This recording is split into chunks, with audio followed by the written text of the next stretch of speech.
Hello LEGO fans, this is Up for Destroyers back again with yet another LEGO Star Wars set review, and again on a review of this Summer Wave sets. One of them, it is 75022, my apologies, Mandalorian Speeder. It's another, I picked up two of them at Celebration Europe 2, as you all know, a weekend or two back, I think. Yeah, 2 weekends back. This and the HHS and Starhopper set, which I already reviewed, so it's my second review of the Wave. This isn't an exclusive set unlike the other one. This will be available at all retail stores when it comes out. Got it for about €30, I think, or $29.99 to be exact, which I think is around right. I think that's the price it said it was going to be when it hits retail over here. No, I'm pretty sure the UK price was $19.99 or $24.99, so that would be a bit accurate. But yeah, this is a very decent set, and of course one from the first set from the newest season of the Clone Wars, or the season just passed, shall I say. And considering the rest of the episodes will be bonus content, it's arguably the last season actually. But yeah, anyway, first up I'll show you the instructions booklet. First page shows you how to build the minifigures. Mandalorian Super Commando is there. And then there's Darth Maul over there. And skip right to the back. Now I actually I touched upon this in the last review on the HH87 Starhopper. I mentioned that while that set didn't show the list of wave sets like they usually do,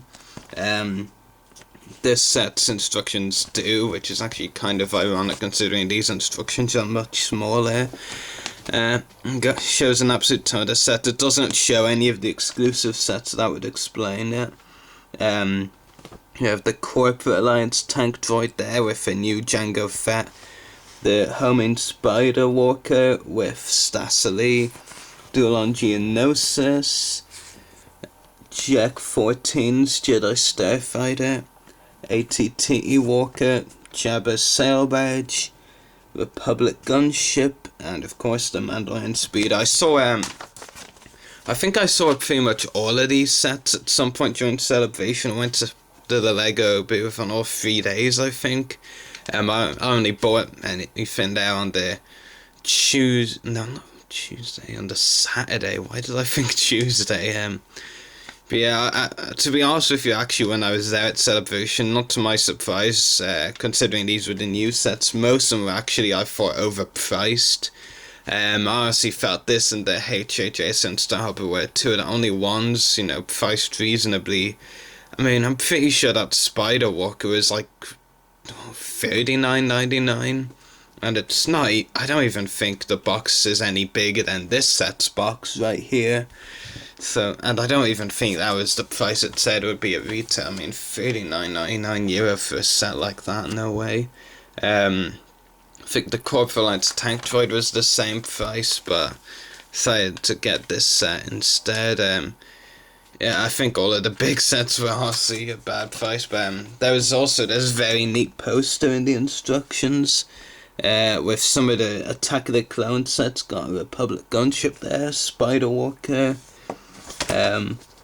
more gunships, Corporate Alliance tank droid back there, lots of super battle droids, and of course some of the other new minifigures like Anakin, Obi-Wan, Padme, all updated versions. So yeah, some really cool minifigures there. Moving on to the box, shows you here the minifigures in this set, all new. Darth Maul, and which we'll get onto later, and the other two, the Mandalorian Super Commanders. You get two of them, which I think is neat. Another look at the Mandalorians, and another look at Maul before we actually delve into the minifigure. And of course it's ages 8 to 14, 75022, and Mandalorian Speeder. From the back, shows you some of the features of the set, which I'll give you a bit overview of now. I'll show you the features more later on in the review. So yeah, that's pretty much all the features for the set, I think. So now actually moving on to the set itself, we'll start with the minifigures. So first of all, as I mentioned, you get two of these. It's the Mandalorian Super Commando, and I have to say, what a minifigure. I am really impressed with it. It's definitely a great upgrade to the 2011, I think, version of the Mandalorians, which were good figures regardless, but I honestly feel these are much better. Then again, could be a bit biased there, because blood red, or in general darker red, like the colour on these, a colour I really enjoy. I honestly felt a bit disappointed that they were only in one episode in season 5, The Lawless, and that episode had so much in it that everything that was in it really didn't really feel like it was in it for long. But yeah, the design is amazing on these. Like, you zoom in on it. Not really too sure how well you can see, but there is a handprint up there which I think looks really good. Lots of red and black on it. In fact, I'll actually give you a comparison between this and the 2011 Mandalorian. I mean, just on the camera view, the blue one seems to stand a bit more there. Again, I guess it's because it's kind of a brighter colour. But I much prefer the newer version. It just feels very unique, really. Well, I'm not sure unique is the word, but sure you know what I mean when I say that I really, really like the Super Commando armor. Just looks so cool. And they do reuse the same head again. The same face print, I mean. The one that looks like previous, but they used for all the Mandalorian minifigures. So yeah, and of course comes with regular blaster, and he actually does come with a jetpack as well, which I'll show you now. It is different to the one that came last year, or not last year, 2 years ago, with the original Clone Wars Mandalorian minifigures. This one on the blue Mandalorian is more of a lighter colour. Again, in this case, the jetpack 2 is a bit more of a darker colour, and again, surprise, surprise, I think the new version is really good.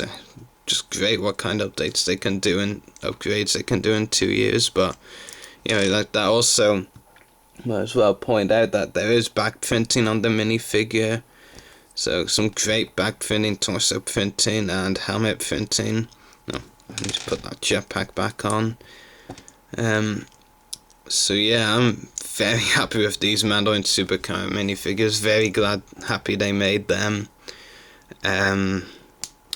So yeah, you get two of them. The other one's the exact same, although I actually had the other one there in the driver's seat, so when I took them off, that piece got stuck underneath, and I didn't bother taking it off for the review, because, you know, I don't need to show both of them, you know, considering they're the exact same area.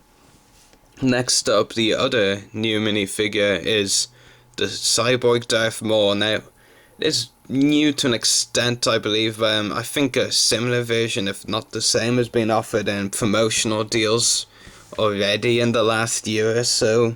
Yeah, in at least once or twice after the season 4 finale, where Maul returns. They did have some promotional offers with similar minifigures, but I think there might be a few differences, but I don't know. I mean, the other one definitely didn't come with the dark saber, black lightsaber. I do have one complaint about the minifigure that's not so much related to the minifigure itself. I think the minifigure is really good. Detail, yeah, it's great, but it's actually just not accurate. In the Mandalorian arc, or specifically the episodes where Maul meets the Mandalorians, I mean, the only time he actually is, you know, shirtless is when they find him.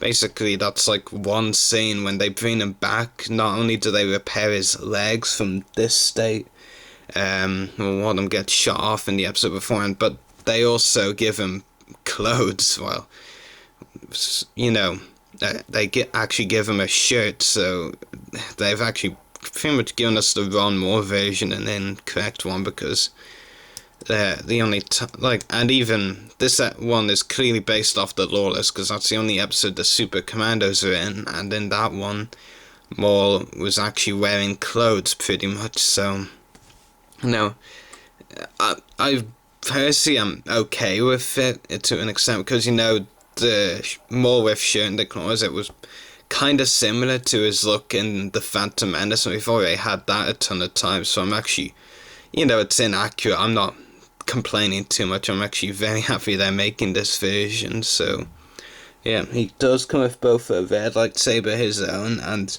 the black lightsaber, Darksaber, which is Pre Vizsla's, who well, you'll know if you watch season 5 that Vizsla meets an unfortunate end. Yeah, anyway, I'll give you a close-up on the Maul minifigure. Does look very good. I really like the detail that went into it. And of course, ever since 2011, I think it was, they made it so, you had a regular Lego head and you had a piece like this and it could just fit on, and I actually think it's pretty cool. So yeah, he also has torso printing, some nice printing on the arms as well, and some back printing as well. Obviously, he doesn't really need leg printing, does he? Yeah, I believe they did reuse or repaint Grievous legs for this minifigure. I could be wrong, but considering when they brought him back, that's basically what they used, to an extent, like a bit of a mashup, really. And so, I think it's okay to use Grievous's legs for the minifigure. They certainly work in any case. So yeah, I think the Maul minifigure is really good, though. I personally prefer the Super Commandos, but yeah, I think this minifigure is very good as well. Darth Maul, the new version, very happy with it. So yeah. Anyway, moving on to the vehicle itself, the Mandalorian Speeder. There's a very nice design. Might need to move the camera back a bit, yeah. I do very much like the design for... No, I'll move the minifigures out of the way because I'm actually a bit afraid I'll knock one of them over. Design is very nice. It's kind of tricky to think of what to say, positive or critical, but there are a lot of stickers for this set. There's one critical for you. Sticker 1, sticker 2, sticker 3, sticker 4, and that's the stickers I noticed right away. I mean, I'm pretty sure there's even more stickers on the set, but no. It is a very nice set, though. There are some very nice aspects of it. In fact, one of which I'll show you is there is actually, you can actually see it around, yep, there, just underneath the cannon. In fact, I'll take the cannon off temporarily so you can get a better look. Right there, that actually is used to hold the guns, so if you want, a Mandalorian Super Commando manning the gun, or the other one piloting the speeder, then just place the guns in here. But now I'm actually afraid I'll end up taking them out rather than putting them in. There we go. So yeah, that's pretty cool. Also, if I'll put the cannon back now before I show you. That's not how you put it back. So yeah, lift the cannon area up like this, and underneath you also actually have an area to store Maul's lightsabers. Well, almost lost one of them completely, so yeah. I think you actually meant to put them inside the cube-like pieces, but I couldn't be bothered. There we go. So yeah, pretty cool. Like I said, you can get one Mandalorian to pilot and one to man the cannon, so just show you that there. If I move his hands up, then he should be able to sit in there, no problem.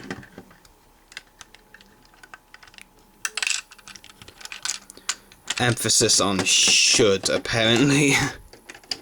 Yeah, just leave him like that for now. You can also place another one on the gun to man it, like so. So yeah, I think that's pretty cool. I think that's all of the features of the set I really need to show you. So I'll just put them all over there for decoration, I guess you could call it. Features, what's the bit I forgot a feature? Well, why did they show you rotating the cannon twice? Well, that's not really flick fire missile. That's probably underneath, isn't that? Yeah, I'll take him out for the moment. I'm pretty sure it just showed flick fire missiles on the back. No, that's not a flick fire missile. That's not one. Could we finally have a set without a flick fire missile? No. Definitely remember seeing flick fire missiles when I was making the set, so I don't know. They do appear to have flick fire missiles on the back, but I just can't locate them, and I don't want to break the set because it is actually very fragile. So yeah, that's a mystery that will remain unsolved. Flick fires. Was it something to do with the cannon? No, won't be. Honestly, I have no clue.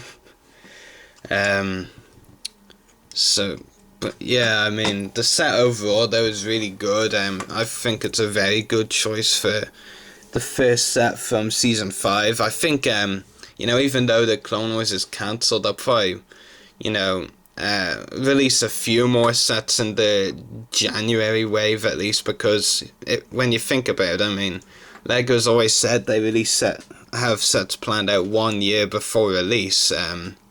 That's why we're getting some Revenge of the Sith sets next year, because they had them made before Disney cancelled the 3D releases, so I'm pretty sure they'll have at least done some more season 5 sets by in January, maybe even in the summer, but I think definitely January. So yeah, this is a very good set though. I highly recommend picking up. It is one of the cheapest of the summer wave in any case. Yeah, I was pretty happy with the price I got of that, considering most of the sets I thought were overpriced at the celebration. So yeah, I definitely have to give it 10 out of 10. I don't really have any complaints, to be honest. Mandalorian Super Commandos are great. The new Darth Maul minifigure is great. The set itself, it's a simple build, not complicated at all, very easy and satisfying to make. So, and it does look very good. I like the nice mixture of blue and grey. So yeah. So 10 out of 10 for this. The only thing that slightly concerns me, of course, would be the inaccurate Maul placement, because he didn't wear the armor in this. He wasn't cyborg legs or shirtless in the episode this set is based on, but like I said, that would have looked very similar to his Phantom S design, so I'm actually happy with what we got. Well, not happy, but okay with it. So yeah, and the set does have some neat features to it. So I hope you've enjoyed this review, so may the Force be with you, and happy hunting.